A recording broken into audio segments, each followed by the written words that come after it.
de fazer um livro, sem conhecer praticamente lado nenhum, sobre como é que é a imprensa internacional na altura. Isto já foi há uns 6 ou 7 anos. Tinha visto o regicídio, portanto, o assassínio do rei Dom Carlos em Portugal, porque iam passar 100 anos justamente sobre a ocorrência desse facto. 1908, portanto 2008.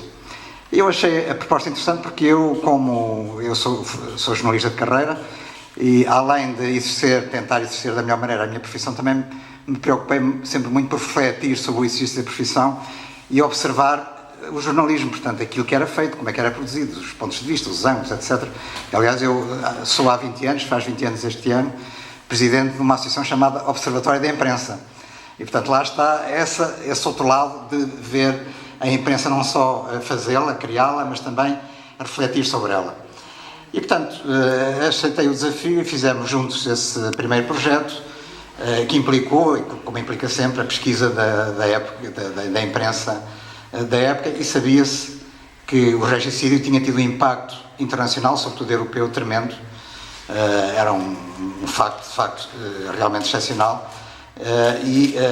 Havia uma riqueza de material, sobretudo iconográfico, mas também ao nível das análises, das notícias, etc., que valia a pena fazer o livro. Portanto, e assim começou esta aventura. Depois, 2 anos mais tarde, havia o centenário do 5 de outubro, da implantação da República, em 1910, e então avançámos também no prolongamento já desta ideia para fazer um livro sobre como é que a imprensa internacional viu o 5 de outubro.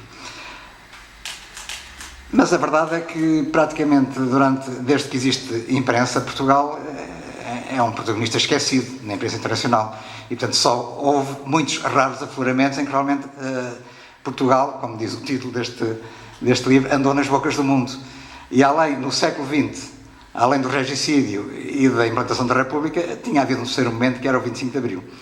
Só que o 25 de Abril era um pouco mais complexo, porque não se resumia a um acontecimento, não era apenas o golpe de Estado, não era apenas uma coisa que tinha acontecido num dia, fosse o regicídio, fosse o 5 de outubro, mas era uma coisa que depois se prolongou por ano e meio. Portanto, a imprensa, como já foi dito e não vou repetir, desembarcou aqui, aterrou, veio de paraquedas, caiu de qualquer maneira, não interessa, mas de facto isto andou, o que se passou em Portugal na altura, penso que só quem tem a memória direta do que aconteceu consegue perceber isso.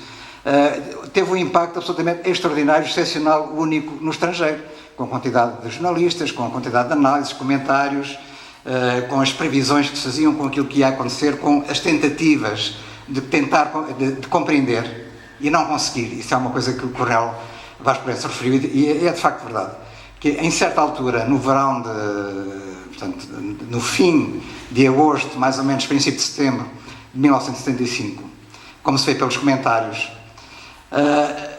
os jornalistas desistem, atiram a toalha ao chão, quer dizer, não conseguem perceber o que é que se está a passar em Portugal. A confusão é tamanha, é tão grande, que os próprios editorialistas, comentadores, dizem: nós já não conseguimos perceber nada do que está aqui, quer dizer, confessavam a sua impotência, nós não sabemos o que é que vai acontecer, não sabemos qual é a posição das forças, o que é que está a favor de quem ou contra quem, o puzzle é absolutamente indecifrável.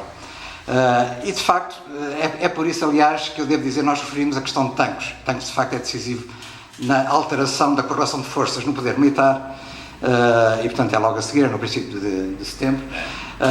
Mas nós andámos à procura na imprensa internacional de referências a tanques, e na altura, talvez porque os jornalistas estavam de facto já um pouco exaustos de tentar perceber o que é que estava a acontecer em Portugal, tanques não teve grande cobertura da imprensa internacional, sobretudo ao nível dos comentários.